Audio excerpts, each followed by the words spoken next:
Hello and welcome. This is our weekly review program with me, your host Alula Barhane, joined by my colleague Machisa Mandira. We will highlight the major stories of the week. Do stay with us.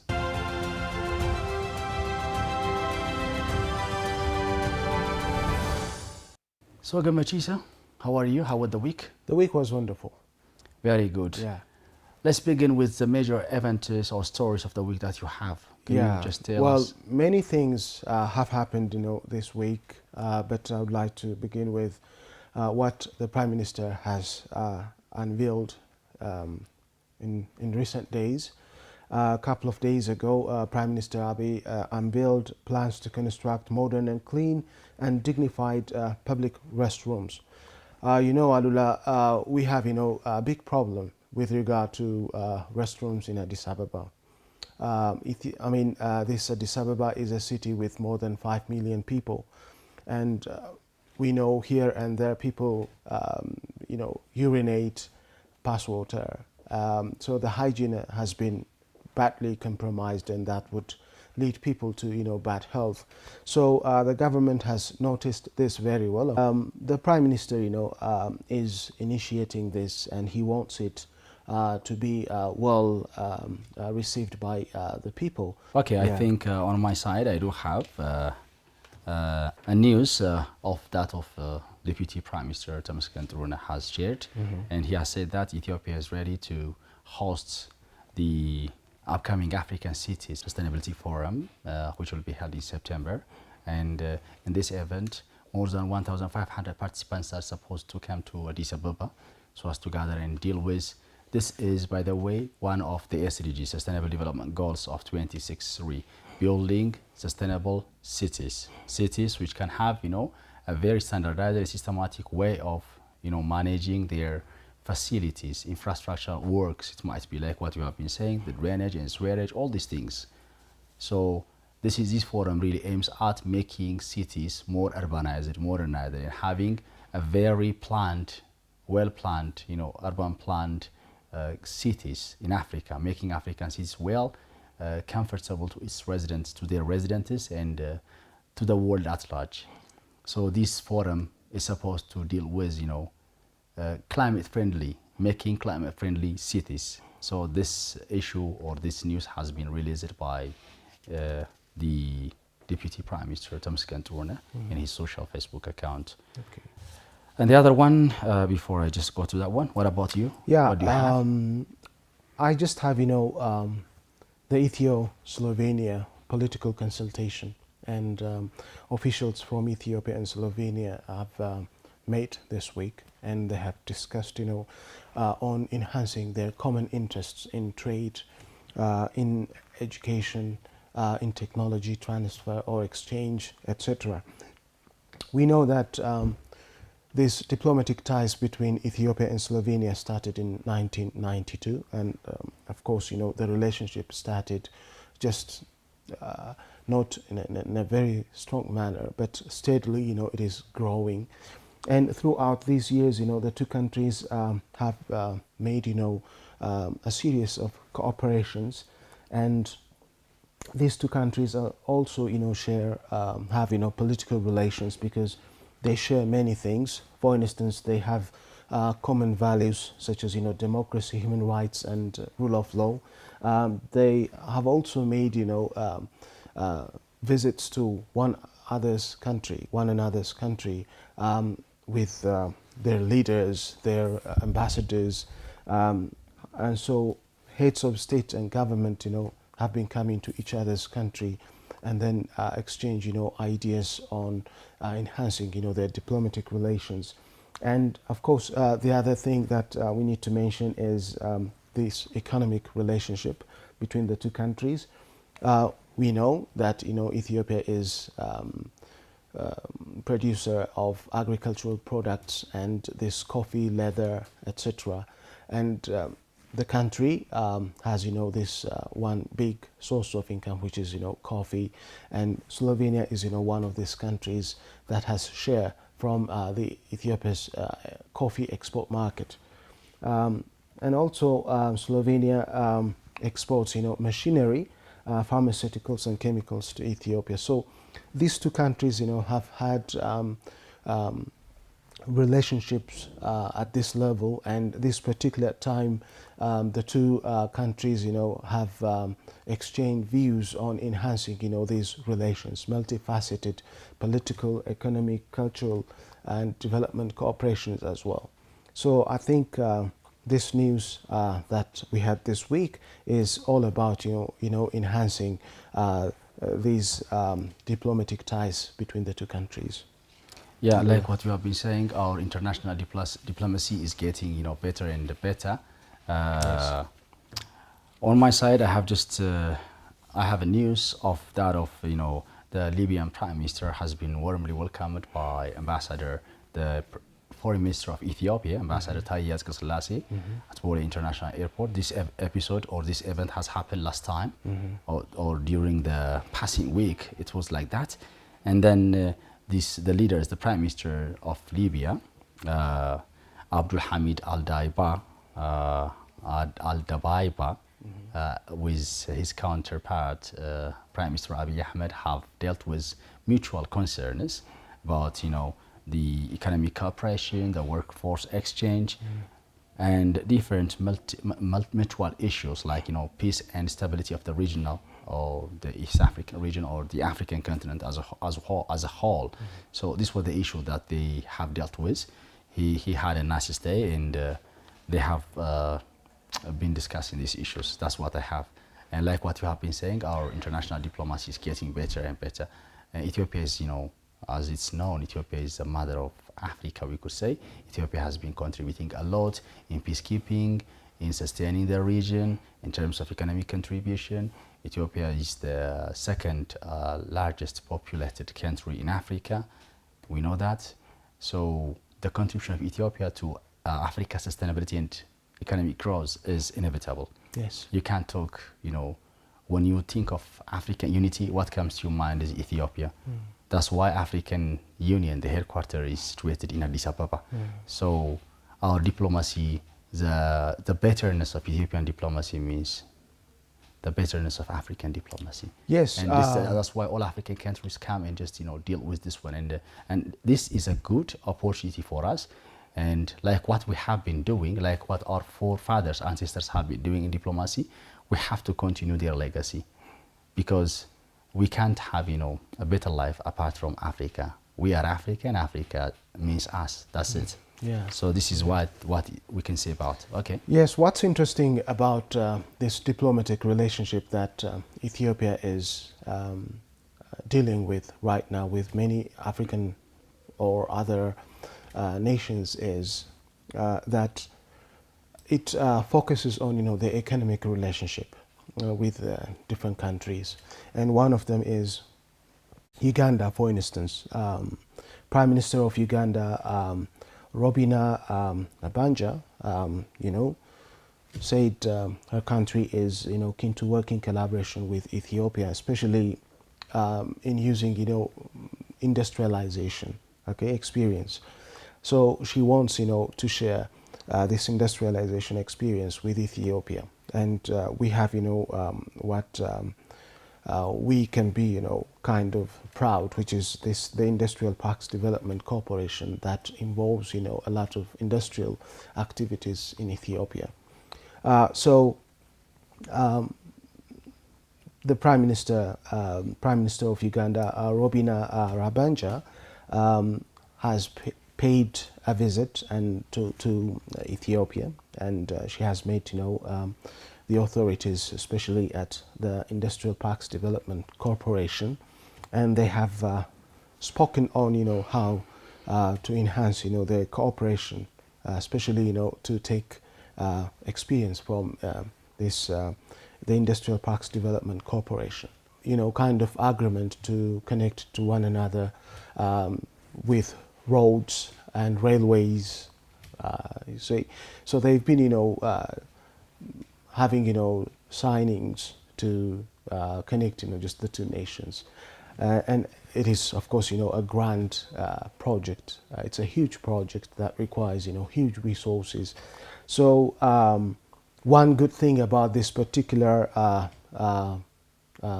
cooperation is that, the economic aspect of this diplomacy is emphasized between the two countries. The two countries have been, sending troops for peacekeeping in various parts of Africa. So this is, what happened in terms of Uganda and Ethiopia diplomatic relation this week. Yeah, on my side, I do have, the Swedish government is very much interested to make its own investment in trade and economic aspects, and the Sweden ambassador to Ethiopia, Hans-Henrik Lundqvist, has said that we are very much interested in investing in economy and trade wise, he said, and there are more than 30 Swedish companies here. Economic investment means, or economic development means, sustaining peace and stability. He has spoken that Ethiopia plays a major role in the region, and we are interested to have the strengthened and heightened relationship with Ethiopia. We can mention different Sweden companies that are functioning here in Ethiopia, like Ericsson, Volvo. You can mention others, Scania, Atlas Copco. There are so many, by the way. So Ericsson is a company that is doing or investing in electrical equipments like that, or in machineries, specifically in mobile phones and laptops, all these things. So Sweden is doing great work in this aspect, and then they want to enhance this one. That's what has been said. I think if you are done, shall we move to the next one, or what have you on your side? Yeah, I think in terms of diplomacy, I think we're done. It's worth mentioning discussion between the Ethiopian Finance Minister Ahmed Shide and U.S. officials. Okay. Can we say a few things about that? Yeah, let's let you finish with that one, and then we'll just move on to the corridor development and talk about that. Okay, that's good. the major issue that we have, viewers. Yeah, okay. yeah. So of course, this week big figures have come and then held, have held discussions with Ethiopian Finance Minister Ahmed Shide. I think we are very much familiar with U.S. officials such as U.S. Assistant Secretary of State for African Affairs Ambassador Molifi, the Special Envoy of for the Horn of Africa Ambassador Michael Hammer, and Under Secretary for U.S. Treasury for International Affairs Jay Shambo. These officials are really big figures, and we can see that from their status, they must have been talking about very serious matters with Finance Minister of Ethiopia Ahmed Shide, and of course they mentioned the 2024 World Bank IMF spring meetings. Okay, so they discussed Ethiopia's current economic and political situation, and so these things are very serious matters, aren't they? Yeah, they are, like what you have been saying. So US really works. Ethiopia and USA has had more than 120 years of diplomatic ties. So I think they are doing great. Let's move on to the corridor development, Gamatisa. Yes. So Addis Ababa, as we have been experiencing for the last months, I could say a month or months and some days like that. So we are experiencing corridor development here and there in the 5 corridors of the Addis Ababa. Yeah. So yesterday the Addis Ababa City Council has held its third regular meeting, and then Her Excellency Mayor of Addis Ababa Adanecha Abebe has spoken about corridor development. She has presented the progress report of the corridor development, and in her speech she has addressed that more than 5,000 houses have been cleared or deconstructed and made. The land that they have been all owning has been made clear for reconstruction purposes. Yes. And then she was saying that more than, for 4,000 householders or landlords, exact compensation fee and even houses and other compensating substitute lands have been provided. So she was saying that Addis Ababa has to be reconstructed, redeveloped based on urban planning. So, and she was emphasizing the point that this corridor development is one of the aspects of urban planning that Addis Ababa really needs. We know that there are different, slum areas in Addis Ababa. Things are not done in a pattern, in a system that an urban planner could simply figure out. Even, for example, if a tourist comes from somewhere else and if he wants to go somewhere, it will be very much, troublesome for him to find out, is this a place? But if you go to Europe or somewhere else, it's very easy. You can just figure out. You are not supposed to ask people. You can easily find through GPS and then go there. So this road corridor development, it includes, modernizing the sewerage system, just expanding the road expansions, and adding, having a pedestrian roads, biking roads, recreational or plaza squares like that, and then playgrounds for children, all these things. So making Addis Ababa like its name, it is very tiresome. And then, when things were unplanned and when you just try to make them planned and figured out in a systematic way, you can imagine how troublesome it would be. But at the end of the day, you can imagine how beautiful would the result be.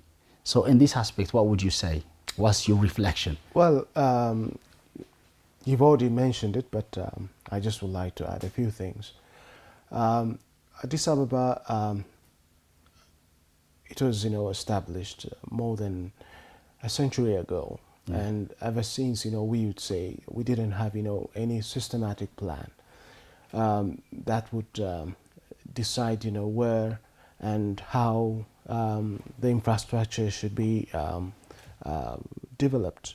So we have, everything here and there in a way that is disorganized, we could say. And that's why when the rainy season comes, our streets are full of floods. Yeah. And most of, our houses are shabby, aren't they? Yeah, they are. We have, slums, ghettos here and there, especially, at the center of the city. Yeah. So mobility or movement of people's vehicles, have been badly affected as a result. And we could see, dangers such as risks such as, car accidents, for instance, because, both pedestrians and vehicles, use the same road. Yeah. And this would expose people, to car accidents. And so this corridor development is meant, to give, solution to all these challenges, to these problems. So if we talk about, the positive impacts of this corridor development, we can mention, for instance, improved connectivity.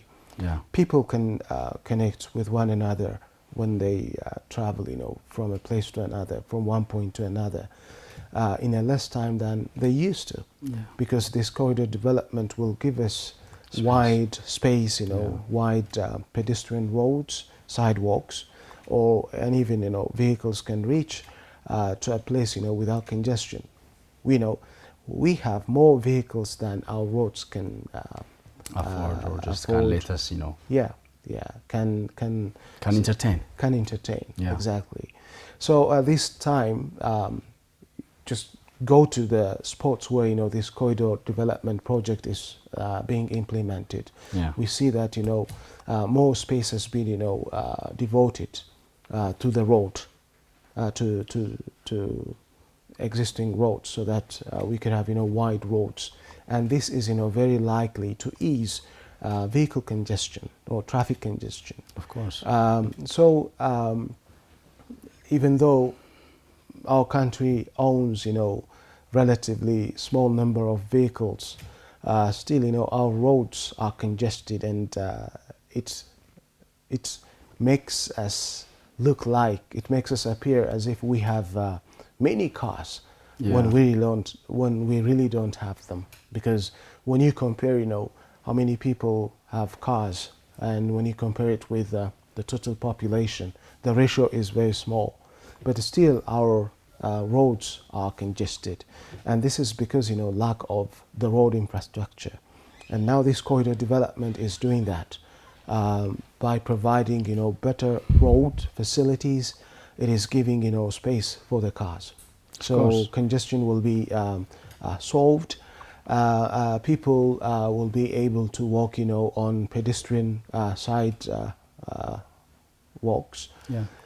And this is very likely, to minimize, possible car accidents.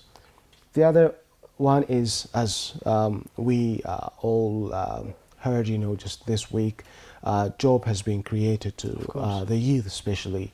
So in thousands, road jobs in thousands have been more than 50,000. More than 50,000 jobs have been created. Have been created by this corridor development. Yeah. And increased accessibility, like you can access more places than ever.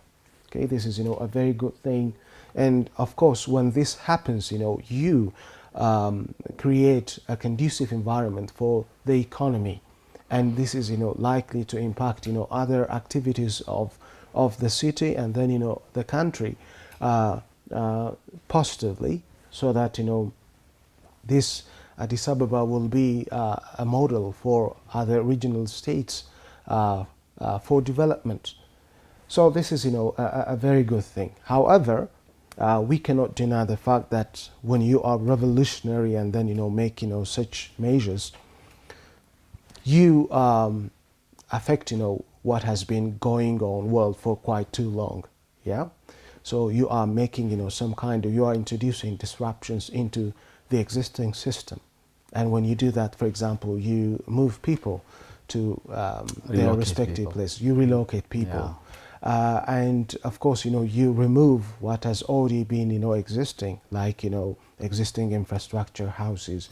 When you do that, of course you disrupt people's activities, and that is likely to create a kind of chaos.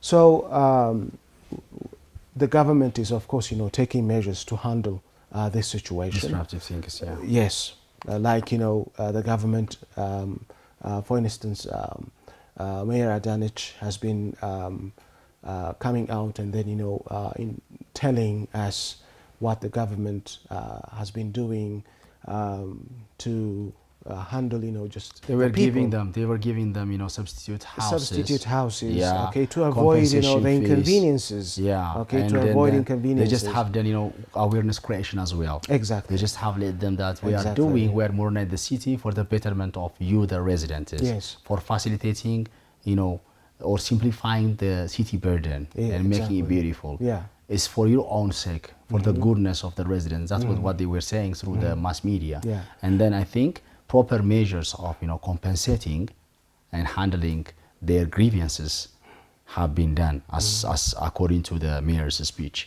Yeah, not only according to. Shall we invite Yes. a video? Yes. Viewers, let's invite you a video of Her Excellency Mayor Addis Ababa that she has spoken in the third regular meeting of the City Council, and then we'll be back. በኮሪደርና የመልሶ ማልማት ለከተማችን ነዋሪዎች ካስገኘው ፋይዳዎች መካከል one the benefits that corridor and redevelopment workers have brought to the city residents to enable resettlers who have been living in a slummy and fire-exposed houses to have a clean and comfortable houses. Besides, they have gained the opportunity to own houses from the state of living in a situation of rent. ከነበሩበት ሁኔታ ውስጥ ወጥተው የመኖሪያ ቤት ባለቤት መሆንም ችለዋል። So welcome back. We have been dwelling on corridor development. Like what you have been saying, I think proper measures are being taken just to handle the grievances of the people or residents who have been resettled to other places, and we have been interviewing, we have been looking or watching through the media the different people who have been relocated, who have been given substitute houses, all these things. Maybe you may just add something here, and then let's finalize. We are running out of time. Yeah, of course.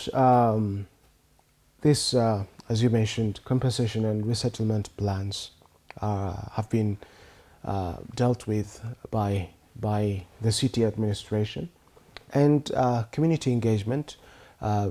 Community members have been, joined by the mayor herself, and conducting, some kind of discussions on what to do next, on what has happened due to, this corridor development project, etc. And then what should we do? This kind of exchange of ideas has been taking place, and which is a very good thing.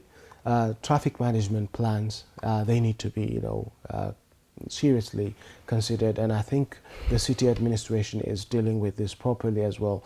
We see that in spots where this corridor development is changing, the environment, the places for good, like take this Arat Kilo. Everything is changing, isn't it? And then there is traffic congestion, and the traffic police are coordinating their efforts with drivers themselves, and then telling them what to do, which way to go, which roads to take, etc. And this is a very good thing, and we have seen these measures taken by the city administration in general. Yeah, like what you have been saying, Matisa, this corridor development project has brought up very good impressions into the city residents, and we have been able to make different interviews going there in the places where the project is being done, and the residents have said that they are very much happy. They have just experienced it, the roads expansion. They are now freely moving here and there, and the roads are being constructed in a way that they can make different exercises. They can ride bikes, and then there are airborne diseases, and then when people are not moving freely, they will be easily susceptible to different diseases like what we have been mentioning. It minimizes the traffic congestion, and that has its own contribution in health contribution or in human well-beingness. So there are so many benefits actually, and then there are some grievances of the residents, but they have been handled in a way that they can be convincing, and it's well done by the city administration. Well, viewers, that brings us to the end of our today's episode. So we have been highlighting the major events of the week. I, Alula Brhani, joined by my colleague Matisa Mandida, we have been bringing to you the major stories of the week. So that was all what we have for you for today. Here in this our weekly review program. Stay safe.